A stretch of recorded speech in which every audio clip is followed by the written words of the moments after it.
Our background is kind of like everyone else's. You know, we met, we fell in love a whole bunch of years ago, 24 years ago, and met at college. And it's been kind of a wonderful story ever since. We've got how many kids now? 6. Got six kids. And in fact, we've got a couple new ones that we've just added to our family. When most people our age are retiring with no kids in the house, we've decided we need more kids in the house. And so we've just recently, in fact in the last 2 years, adopted 2 new children. And so it's exciting to have a large family because it gives us the abilities to, well, I don't always feel young, but at least we think young because we have to. Our kids get us to it. And we do a lot of things together. We travel extensively. That's been one of the most fun things of all because we take our kids and we load them up on the plane just like most people load them up in a car, and we just go somewhere.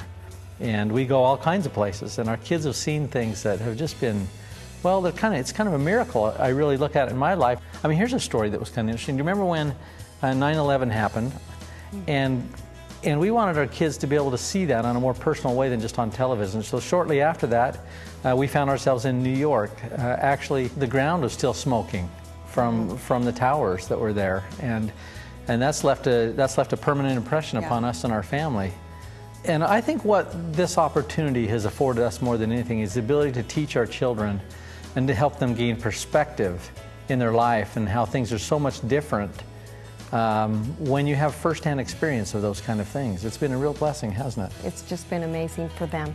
It's been a bigger lesson than they ever would have got in school. Well, as soon as that door opens and the kids come home from school, they run to the fridge. I just wanted the school not feed these kids. I know I'm paying for the lunch bill all the time because we just kind of get out of the way so they can feed themselves before we communicate anything. You know, it's a stampede. Typically, if they have homework, that's the first thing they do. They do their homework, and then we do things together. There's weekends we have the house just full of kids. The goal has always been that we always wanted all of the neighborhood friends to come to our house so that we knew what was going on. And so we tried to make this house a party house. And it's kind of turned into one. And that's what we want because we know who our kids are hanging out with. We know their friends very well. We just have a lot of fun. This is a place to come. It's where everybody wants to be. There's probably no place in the country quite like St. George, you know, with the proximity of the 5 parks so close to us. There's just something new every day. One of the things I really like about hiking in Zion's in particular, my son, Braden, my 16-year-old, he loves photography, so the 2 of us can get together. We put our cameras on and take pictures of some of the most awesome scenery in the world. I don't know any place on the world quite like Zion's National Park. It's just such an interesting landscape that you just never get tired of it. My definition of success is to be able to be home with my family, to be able to spend quality time with my husband, and to be able to have the financial freedom to do that. We've decided that pretty much every Thursday is golf day. And so we've been able to go out there and make sure that we've got a nanny or babysitter, someone that comes in every Thursday, and we just set our tee times, we go golfing.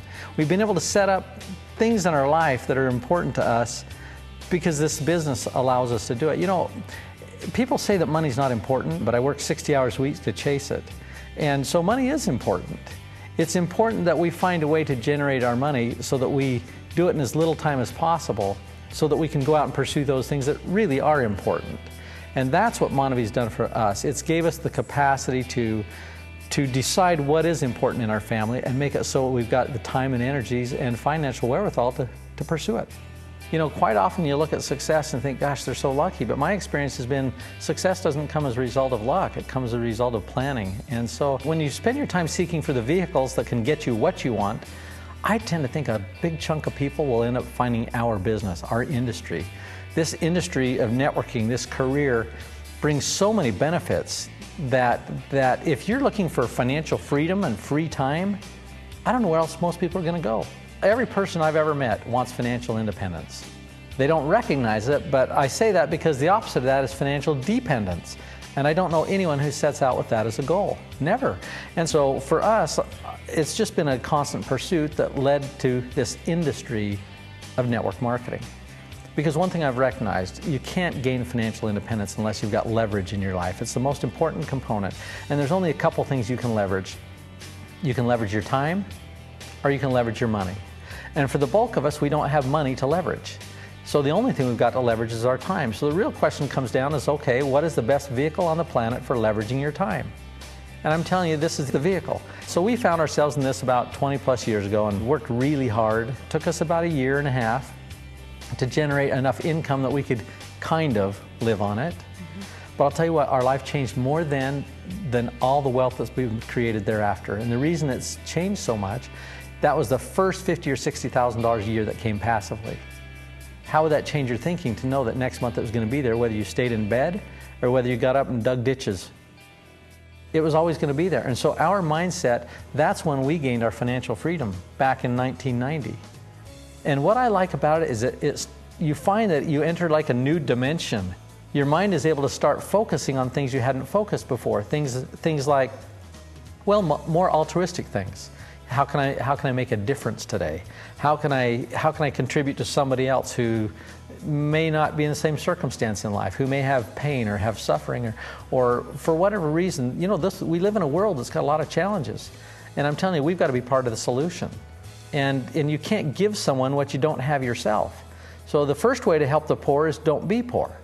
That's the first thing. You know, if you want to help someone spiritually, you better be spiritual yourself. You can only give what you have. And so once you recognize that your own personal battles are over and you can get out of yourself and stop focusing on you, it's amazing what differences you can make in the world. We support the More Project. Our auto ship on a monthly basis pays a donation to the More Project. We believe in it. I think that's a big part of Monavie and what it's done for the community of Brazil. We do need to give back, and actually we have a goal to take our kids down there and let them see what it's like down there and see the slums so that they can do everything they can to help besides just monetarily. I love what Dallin says. Dallin says if we just grow a giant company but we haven't made any differences in people's lives, we've wasted our time. We love the More Project. We're excited about it, and you know, truth is we feel like we've been blessed very much, so we have to give back.